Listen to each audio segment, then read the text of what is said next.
So let me ask you, do you still have that fire?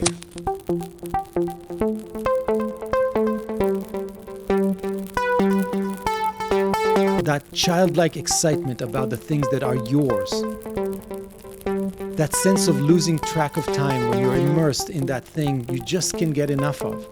Do you feel the burning passion, the butterflies of loving something or someone so passionately because they mean so much to you? Do you still have that fire?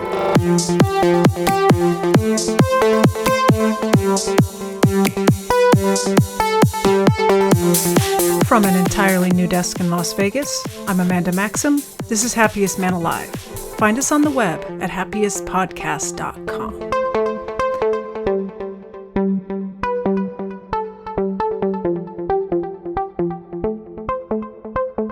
If you've listened to the first season of this podcast, you know that I've been spending a lot of time with this guy. Hi, my name is Tal Safani, and I'm the happiest man alive. I'm the happiest man alive. I will say this. That's Tal Safani.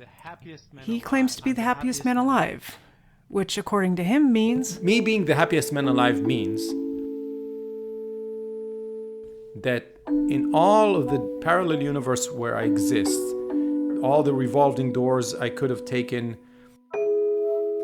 I cannot think about a dimension where I'm more fulfilled and happier than what I am right now. I wouldn't choose to live anywhere else, to be with anyone else, to do anything else. I wouldn't trade my life with anyone's. I don't want to be younger or older or living in anywhere else or be anyone else. I am the happiest I can be. If you want to hear the full story of how we met and what that meant to me, go back to season 1 and listen from the beginning. I think it's the best thing I've ever made. But if you want to know what's happening now, stay with me here for season 2. A lot has happened since I told the story of the happiest man alive, and I want to update you on all of it and tell the story of what's happening now as it unfolds. To do that, I have short episodes planned, dense with insights. This season, you're going to get happiness secrets, interviews with successful, passionate people, and a window into Tal's life and my work with him. All right, where to begin? How about with a major update? Tal Safani wrote a book about happiness. It's called Secrets of a Passionate Life, and I'm producing the audiobook. The book is a big deal. It's the written version of what you used to only be able to get from talking to him. It's his story, his insights, and his process for achieving happiness, the foundational knowledge that you'll need to build your own unique happiness. Here's us discussing the front cover, why is the book called Secrets, and what is this fire that we shouldn't let go out?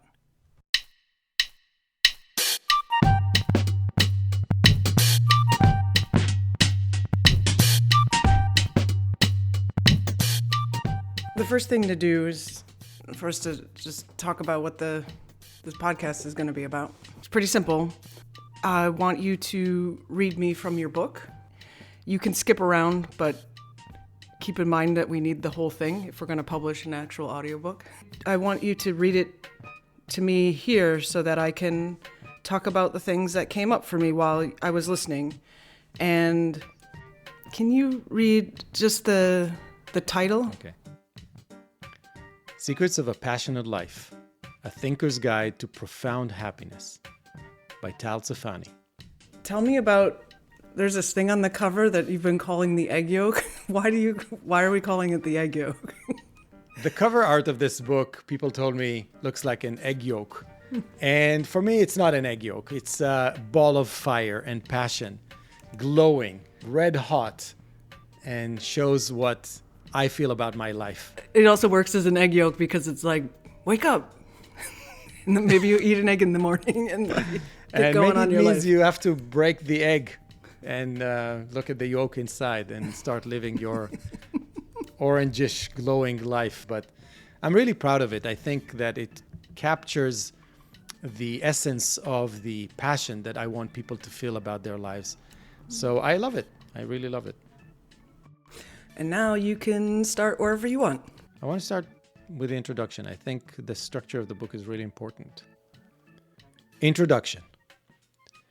Living a passionate, deeply fulfilling, integrated, and happy life is the ultimate achievement. Anyone who strives to achieve this kind of life must answer perennial questions such as, What is the meaning of life? What does it mean to be a good person? What is happiness? This book is a guide to living the kind of life that those questions are intended to reveal, if one takes them seriously and with a sense of urgency. Why is it called Secrets of a Passionate Life? Why secrets? The reason is that the science of the human condition has been corrupted to the core, and the good parts of it still have the status of knowledge kept secret and hidden from most. The premises of this book come from a radical view of philosophy, man, and his purpose on this earth. Ayn Rand's philosophy of objectivism. I have used Rand's philosophy to transform my life into a deep, fulfilling, and passionate life. After implementing and systematizing the path that I took, I started coaching people through workshops I called the Happiness Team. The results surprised me. The participants made positive life changes with decisive action, as if their spirits were rekindled. That in turn motivated me to sit down and write this book of secrets. Most people around you, unfortunately, are not living the truly passionate, fulfilled lives I'm talking about. So let me ask you, do you still have that fire?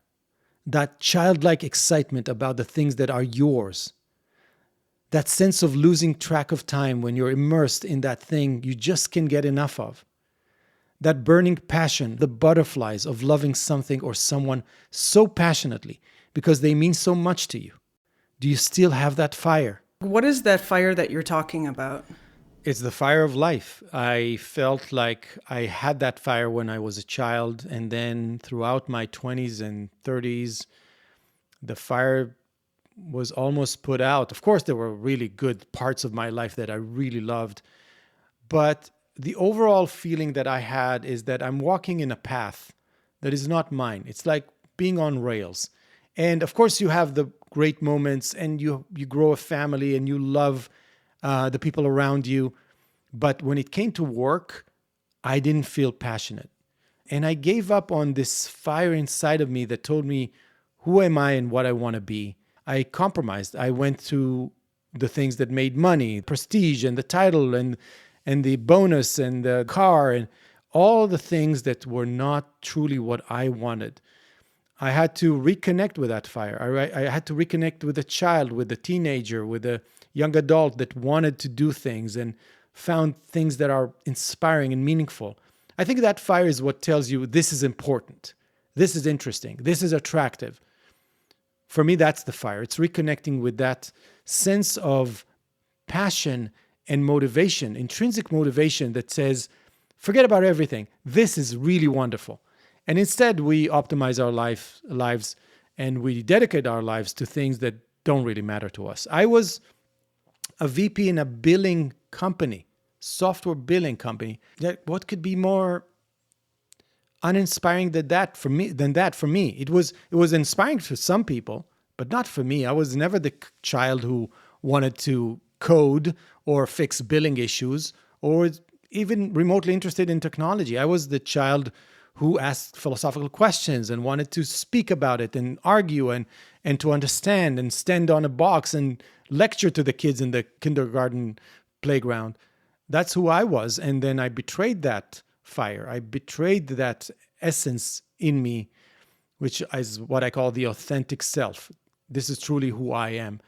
And that fire, I think, burns in every one of us because it shows up when we're doing something we love, when we lose time doing something that attracts us, when we're in the zone of doing our thing.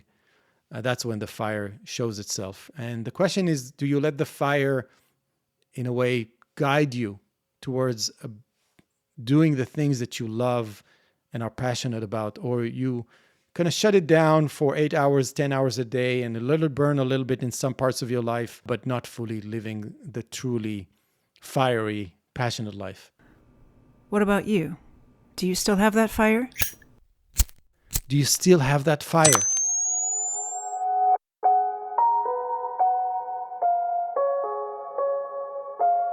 If you do, imagine living a life which you can fan your flames so high that you feel warm waves of meaning radiating through you for most of your waking hours. And if your fire has dimmed over the years through compromise, self-doubt, or neglect, imagine what it would feel like to get it back.